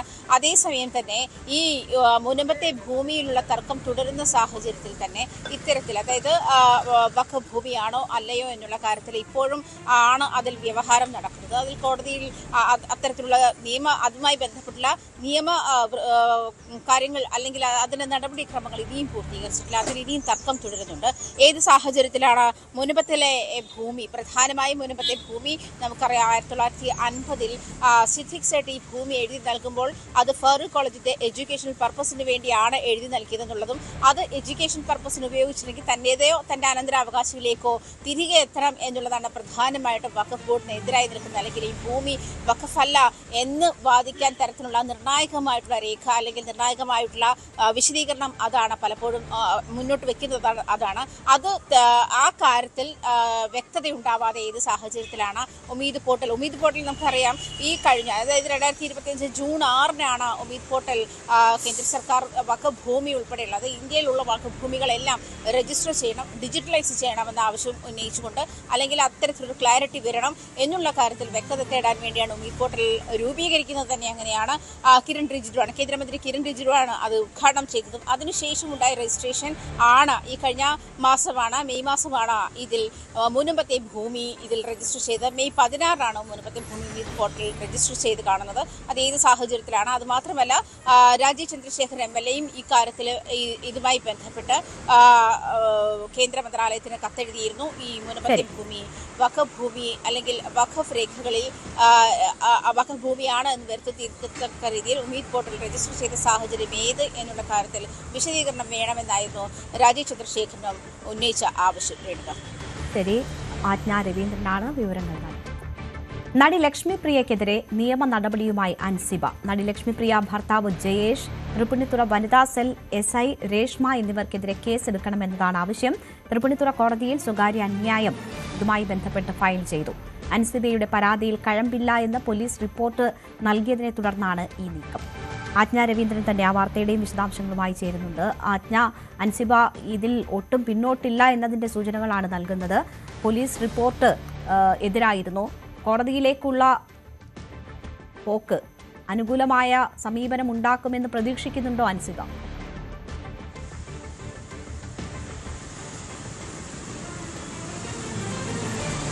രേണുക തന്നെ മാനസികമായി ഉപദ്രവിച്ചു എന്ന് ചൂണ്ടിക്കാട്ടിയാണ് അൻസിബ തൃപ്പൂണിത്തുറ SI വനിതാ സെൽ SI രേഷ്മയ്ക്കെതിരെയും അതുപോലെ ലക്ഷ്മിപ്രിയക്കെതിരെയും പരാതി നൽകിയത്. ആ പരാതിയുടെ അന്വേഷണത്തിൽ നേരത്തെ ലക്ഷ്മിപ്രിയയും ഭർത്താവ് ജയേഷിനെയും വിളിച്ച് ചോദ്യം ചെയ്തു. പോലീസ് മൊഴിയെടുത്തിരുന്നു. തുടർന്ന് വനിതാ സെൽ SI രേഷ്മയെ വിളിച്ച് ചോദ്യം ചെയ്തിരുന്നു. ആ മൊഴിയെടുപ്പിന് ശേഷമാണ് ഈ പോലീസ് ഇങ്ങനെ ഒരു, അതായത് അൻസിബയുടെ പരാതിയിൽ കഴമ്പില്ല, കേസെടുക്കേണ്ട സാഹചര്യം നിലവിലില്ല എന്നുള്ള ഒരു റിപ്പോർട്ട് പോലീസ് നൽകുന്നത്. ആ റിപ്പോർട്ടിന്റെ അടിസ്ഥാനത്തിലാണ് ഈ സ്വകാര്യ അന്യായം, തൃപ്പൂണിത്തുറ കോടതിയിൽ സ്വകാര്യ അന്യായം അൻസിബ ഫയൽ ചെയ്തിരിക്കുന്നത്. അങ്ങനെ ഒരു സാഹചര്യത്തിൽ, അതായത് രേണുക സൂചിപ്പിച്ചതുപോലെ തന്നെ അൻസിബ പിന്നോട്ടില്ല എന്ന് സൂചിപ്പിക്കുന്ന ഒരു കാര്യം കൂടിയാണ്, അല്ലെങ്കിൽ ഒരു നീക്കം കൂടിയാണ് ഇപ്പോൾ അൻസിബ ഇതുമായി കോടതിയിൽ എത്തിയിരിക്കുന്നത്. എന്തായാലും കോടതിയിൽ സ്വകാര്യ അന്യായം ഫയൽ ചെയ്തിരിക്കുകയാണ്. നടി ലക്ഷ്മിപ്രിയ, അതുപോലെ ഭർത്താവ് ജയേഷ്, തൃപ്പൂണിത്തുറ SI രേഷ്മ തുടങ്ങിയവർക്കെതിരെയാണ് കേസെടുക്കണമെന്ന് ആവശ്യപ്പെട്ടുകൊണ്ടാണ് ഈ അന്യായം ഫയൽ ചെയ്തിരിക്കുന്നത്. അൻസിബയുടെ പരാതിയിൽ കഴമ്പില്ല എന്നുള്ള പോലീസിന്റെ റിപ്പോർട്ടിന്റെ അടിസ്ഥാനത്തിലാണ് ഇത്തരത്തിലൊരു നീക്കം അൻസിബ കോടതിയിലേക്ക്, തൃപ്പൂണിത്തുറ കോടതിയിലേക്ക് ഇങ്ങനെ സ്വകാര്യ അന്യായം ഫയൽ ചെയ്യുന്നതുമായുള്ളൊരു നീക്കം അൻസിബയുടെ ഭാഗത്തു നിന്നും ഉണ്ടായത്. അതേസമയം അമ്മയുടെ എക്സിക്യൂട്ടീവ് കമ്മിറ്റിയിൽ അൻസിബയുടെ വിശദീകരണം ഇതുവരെയും ചർച്ച ചെയ്തിട്ടില്ല. അതേസമയം തന്നെ ഈ 21-ാം തീയതി അമ്മയുടെ ജനറൽ ബോഡി ചേരുകയാണ്. അതിനു മുൻപായി അൻസിബയുടെ വിശദീകരണം കേൾക്കുകയോ അതിൽ നടപടിയെടുക്കുകയും ചെയ്യുന്ന നീക്കത്തിലേക്ക് കടക്കുമെന്നാണ് അമ്മ നേരത്തെ അറിയിച്ചത്. പക്ഷേ 21-ാം തീയതിക്ക് മുൻപ് അത് ഉണ്ടാകില്ല എന്നുള്ള കാര്യമാണ് അമ്മയിൽ നിന്നും അറിയിക്കുന്നത്. എന്തായാലും ഈ ജനറൽ ബോഡിക്ക് ശേഷമായിരിക്കും ഒരു പക്ഷേ അൻസിബയുടെ വിശദീകരണം, അതായത് ഈ ടിനി ടോമിനും ലക്ഷ്മിപ്രിയയ്ക്കുമെതിരായ പരാതിയിന്മേലുള്ള വിശദീകരണം നൽകുക എന്ന് വേണം മനസ്സിലാക്കാൻ. രേണുക, ആജ്ഞ രവീന്ദ്രനാണ് വിവരങ്ങൾ നൽകിയത്. മാസപ്പടി കേസിൽ ഇഡിക്ക് ചോദ്യം ചെയ്യലിനായി ഷിബി എസ് കർത്ത ഹാജരായി. CMRL MD ശശിധരൻ കർത്തയുടെ മകളും കമ്പനി ഡയറക്ടറുമാണ് ഷിബി. CMRLന്റെ അനധികൃത പണമിടപാടിൽ വിവരങ്ങൾ ചോദിച്ചറിയാനാണ് നീക്കം. പിണറായി വിജയന്റെ മകൾ വീണ ടി ബുധനാഴ്ചയായിരിക്കും ഹാജരാവുക. പശ്ചിമേഷ്യൻ സമാധാന കരാറിൽ ധാരണയുണ്ടായതോടെ ഹോർമുസ് കടലിടുക്ക് തുറന്നു. ഇന്ത്യൻ എണ്ണക്കപ്പൽ ഉൾപ്പെടെ സഞ്ചാരം തുടങ്ങിയിട്ടുണ്ട്. കരാർ യാഥാർത്ഥ്യമാകുന്നതിന് പിന്നാലെ ഹോർമുസ് തുറക്കുമെന്ന് ട്രംപ് വ്യക്തമാക്കിയിരുന്നു. വെള്ളിയാഴ്ചയാണ് കരാർ ഔദ്യോഗികമായി ഒപ്പിടുക. സംഘർഷം അവസാനിപ്പിക്കാനുള്ള തീരുമാനം സ്വാഗതാർഹമെന്ന് പ്രധാനമന്ത്രി നരേന്ദ്രമോദി പ്രതികരിച്ചു. VV വിനോദ് ഉണ്ട് വാർത്തയുടെ വിശദാംശങ്ങളുമായി. വിനോദ്, ലോകം കേൾക്കാൻ ആഗ്രഹിച്ച വാർത്തകളാണ് പശ്ചിമേഷ്യയിൽ നിന്ന് വന്നുകൊണ്ടിരിക്കുന്നത്. അങ്ങനെ യുദ്ധം അവസാനിക്കുന്നു, അവിടെ ഹോർമുസ് തുറന്നതുൾപ്പെടെ വലിയ ആശ്വാസത്തിന് വഴിവെച്ചിരിക്കുകയാണ്. അതേസമയം തന്നെ ഈ കരാർ ഞങ്ങൾക്ക് ബാധകമല്ല എന്ന ഇസ്രയേലിന്റെ പരാമർശം ഉൾപ്പെടെയുണ്ട്. എന്തൊക്കെയാണ് ലഭ്യമാകുന്ന വിവരങ്ങൾ? രേണുക, കപ്പലുകൾ സഞ്ചരിച്ചു തുടങ്ങിയിരിക്കുന്നു. ഹോർമുസ് തുറന്നതോടുകൂടി വലിയ ആശങ്കയ്ക്കാണ് വിരാമമായിരിക്കുന്നത്. കാരണം ഇന്ധനവില ഉൾപ്പെടെയുള്ളവ ഇന്ത്യയിലെ ജനങ്ങളെ അടക്കം ബാധിക്കുന്ന ഒരു വലിയ പ്രതിസന്ധി ഘട്ടത്തിലൂടെയാണ് കാര്യങ്ങൾ കടന്നുപോയിക്കൊണ്ടിരുന്നത്. അതിനാണ് ഒരു അവസാനമാകുന്നത്. ഇപ്പോൾ ഇന്ത്യൻ കപ്പലുകളടക്കം ഹോർമുസിലൂടെ കടന്നു വരുന്നുണ്ട്. മറ്റ് രാജ്യങ്ങളുടെ കപ്പലുകൾക്കും സഞ്ചരിക്കുന്നതിന് മറ്റ് പ്രതിസന്ധിയില്ല. നേരത്തെ അമേരിക്കയുടെ നാവിക ഉപരോധമുണ്ടായിരുന്നു, ഇറാൻ്റെ ഉപരോധം മറുവശത്തുണ്ടായിരുന്നു. അങ്ങനെ ഇരു രാജ്യങ്ങളും കടുംപിടുത്തം പിടിച്ചതോടെയാണ് ഈ വിപണി തന്നെ ആകെ താറുമാറാകുന്ന നിലയിലേക്ക് പോയത്. ആ സ്ഥിതിക്കാണ് ഇപ്പോൾ മാറ്റമുണ്ടായിരിക്കുന്നത്. മാത്രമല്ല, ഈ കരാർ അത് ഔദ്യോഗികമായി യാഥാർത്ഥ്യമാകുന്നത് വെള്ളിയാഴ്ചയായിരിക്കും. സ്വിറ്റ്സർലൻഡിലാണ് ഈ കരാർ ഒപ്പുവെക്കുന്നത്. അതിന് മുന്നോടിയായി തന്നെ ഇരു രാജ്യങ്ങളും ഇപ്പോൾ ധാരണയിലെത്തിയിരിക്കുന്നു എന്നത് തന്നെ ഏറ്റവും പ്രധാനപ്പെട്ട കാര്യമാണ്. $24 ബില്യൺ ആസ്തി ഇറാൻ്റേത് അമേരിക്ക നേരത്തെ മരവിപ്പിച്ചിരുന്നു. ആ ആസ്തി അവർക്ക് വിട്ടു നൽകുന്നതടക്കമുള്ള ധാരണകളിലേക്ക് വന്നിട്ടുണ്ട്. അതോടൊപ്പം ഈ ആണവ നിർവ്യാപനം സമ്പുഷ്ടീകരിച്ച യുറേനിയം ഇറാനിൽ നിന്ന് മാറ്റുന്നതടക്കമുള്ള കാര്യങ്ങൾ ഒരുപക്ഷെ ആണവരാജ്യമാകാൻ ഇനി ഇറാൻ താല്പര്യപ്പെട്ടേക്കില്ല എന്ന വിവരങ്ങൾ തന്നെയാണ് പുറത്തു വരുന്നത്. മധ്യസ്ഥ രാജ്യങ്ങൾ ഇതുമായി ബന്ധപ്പെട്ട ചർച്ചകൾ നേരത്തെ തന്നെ പൂർത്തിയാക്കിയിരുന്നു. അതോടൊപ്പം ഈ ഹോർമുസിൽ പരമാധികാരം ഇറാന് നൽകുന്നതിനൊപ്പം തന്നെ അവരുടെ തുറമുഖങ്ങൾ പൂർണ്ണമായി തുറന്നുകൊടുക്കാമെന്ന ധാരണയിലേക്ക് അമേരിക്ക ഇപ്പോൾ എത്തിയിട്ടുണ്ട്. പല രാജ്യങ്ങൾക്കും ഇറാനിൽ നിന്ന് എണ്ണ വാങ്ങുന്നതിന് നേരത്തെ ഉപരോധം ഏർപ്പെടുത്തിയിരുന്നു. അത് ഉൾപ്പെടെ ഒഴിവാക്കിക്കൊണ്ടുള്ള ഒരു തീരുമാനത്തിലേക്കാണ് ഇപ്പോൾ കാര്യങ്ങൾ എത്തിയിട്ടുള്ളത്. ലബനനിലേക്ക് ആക്രമണം ഇസ്രായേലിൻ്റെ ഭാഗത്ത് നിന്ന് ഉണ്ടാകരുതെന്നത് ഏറ്റവും പ്രധാനപ്പെട്ട ഒരാവശ്യമാണ് ഇറാൻ്റെ ഭാഗത്ത് നിന്ന് നേരത്തെ തന്നെ ഉള്ളത്. അത് അംഗീകരിക്കുന്ന നടപടിയും അമേരിക്കയുടെ ഭാഗത്തു നിന്നുണ്ട്. എന്നാൽ കഴിഞ്ഞ ദിവസം ലബനനിലേക്ക് ഹിസ്ബുള്ള ശക്തി കേന്ദ്രങ്ങളിലേക്ക് ഇസ്രായേലിൻ്റെ ഭാഗത്ത് നിന്ന് ആക്രമണം ഉണ്ടായിരുന്നു. ഇതിനെ ട്രംപ് തന്നെ അപലപിക്കുന്ന നിലയുണ്ടായി. ഒരു ഭാഗത്തു നിന്നും പ്രകോപനം ഉണ്ടാകരുത് എന്ന് ട്രംപ് പറയുമ്പോൾ ഇസ്രായേലുമായി ഇനി അങ്ങനെ ചേർന്ന് പോകാൻ കഴിയില്ല എന്നൊരു സൂചന തന്നെയാണ് ട്രംപ് നൽകുന്നത്, വൈറ്റ് ഹൗസ് നൽകുന്നത്. നേരത്തെ യുദ്ധം എന്ന പേരിൽ ഇസ്രായേലിൻ്റെ താല്പര്യത്തിന് വേണ്ടി അമേരിക്ക ഇറങ്ങിപ്പുറപ്പെടുകയായിരുന്നു. അതാണ് ഇതുവരെ കാര്യങ്ങളെ കൊണ്ടുചെന്ന് എത്തിച്ചത്. അതിന് കൂടിയാണ് ഇപ്പോൾ ഒരു അവസാനമാകുന്നത്. നമ്മുടെ പ്രധാനമന്ത്രി നരേന്ദ്രമോദിയും ഇപ്പോഴത്തെ ഈ സമവായ നീക്കത്തെ സ്വാഗതം ചെയ്തിട്ടുണ്ട്. ഇങ്ങനെ സമാധാനം വരുന്നത് സ്വാഗതാർഹമെന്നാണ് മോഡിയുടെ പ്രതികരണം ഇക്കാര്യത്തിൽ ഉണ്ടായിരിക്കുന്നത്. രേണുക. ശരി, വി വിനോദാണ് വിവരങ്ങൾ നൽകിയത്. ലോകകപ്പ് ആവേശം.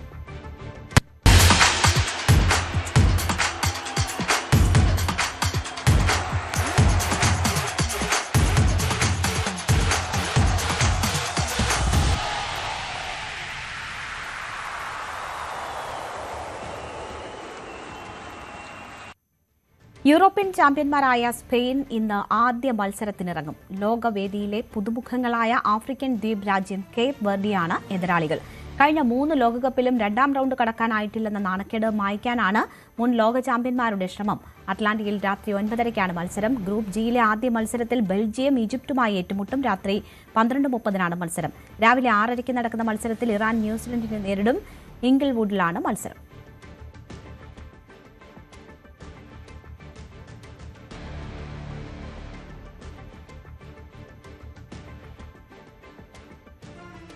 ചിരവൈരികൾ ആതിഥേയത്വം വഹിക്കുന്ന കാൽപന്തിന്റെ മാമാങ്കത്തിൽ അവർ ഇറങ്ങുകയാണ്. യുദ്ധത്തിന്റെ കയ്പുനീരിലും കെടാതെ സൂക്ഷിക്കുന്ന പോരാട്ട വീര്യവുമായി ഇറാൻ സംഘം. ഇംഗിൾവുഡിൽ ന്യൂസിലൻഡിനെ നേരിടാൻ ഇറാൻ ഇറങ്ങുമ്പോൾ ലോകത്തിലെ കണ്ണുകൾ ലോസ് ഏഞ്ചൽസ് സ്റ്റേഡിയത്തിലേക്കാകും.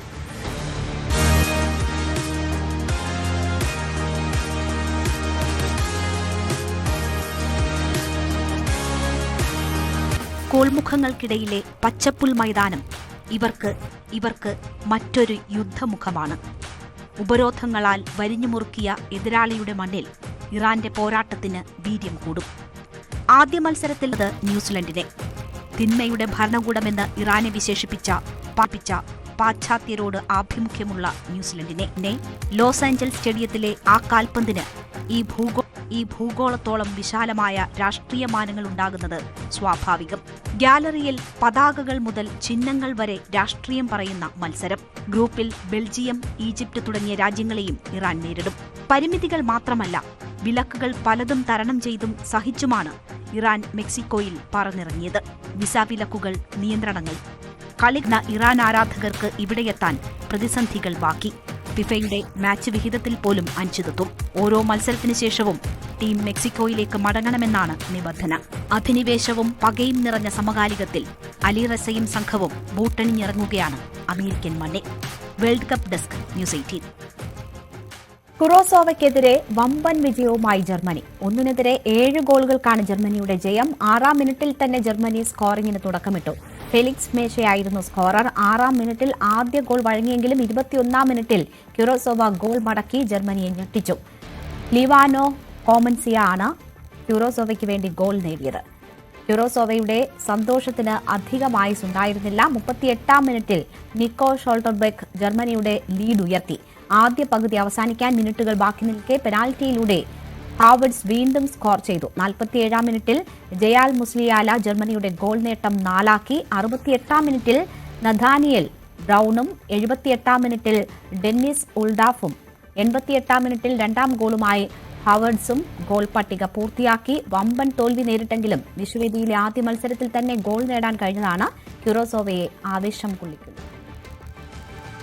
ലോകകപ്പ് ഫുട്ബോളിലെ ഗ്രൂപ്പ് എഫിൽ നെതർലാൻഡ്സിനെ ജപ്പാൻ സമനിലയിൽ തളച്ചു. അവസാന നിമിഷം വരെ ആവേശം നിറഞ്ഞ മത്സരത്തിൽ ഇരു ടീമുകളും 2 ഗോളുകൾ വീതം നേടി. രണ്ടാം പകുതിയിലായിരുന്നു 4 ഗോളുകളും. 50-ാം മിനിറ്റിൽ ക്യാപ്റ്റൻ വാൻ ഡെക്കിലൂടെ നെതർലാൻഡ്സ് ലീഡ് നേടി. ഗ്രെവർ ബാഷിന്റെ കിക്കാണ് ഹെഡ് ചെയ്യുകയായിരുന്നു ക്യാപ്റ്റൻ. 7 മിനിറ്റിനുള്ളിൽ കെയ്റോ നക്കാമുറ ജപ്പാന് വേണ്ടി സമനില ഗോൾ നേടി. 64-ാം മിനിറ്റിൽ ക്രിസൻഷ്യോ സമ്മർവില്ലെ ഡച്ച് പടയെ വീണ്ടും മുന്നിലെത്തിച്ചു. 88-ാം മിനിറ്റിൽ ഡെയ്ച്ചി കമാഡയാണ് ജപ്പാന് വിലപ്പെട്ട പോയിന്റ് നൽകിയ 2ാം ഗോൾ നേടിയത്. ഗ്രൂപ്പ് ഇ മത്സരത്തിൽ ഇക്വഡോറിനെ കീഴടക്കിയ ഐവറി കോസ്റ്റ്. എതിരില്ലാത്ത ഒരു ഗോളിനാണ് ഐവറി കോസ്റ്റിന്റെ ജയം. 89-ാം മിനിറ്റ് വരെ ഗോൾ പിറക്കാത്ത മത്സരത്തിൽ 90-ാം മിനിറ്റിൽ അമത് ഡയാലോ ആണ് ലക്ഷ്യം കണ്ടത്. ലോകകപ്പിൽ ആദ്യമായാണ് ഐവറി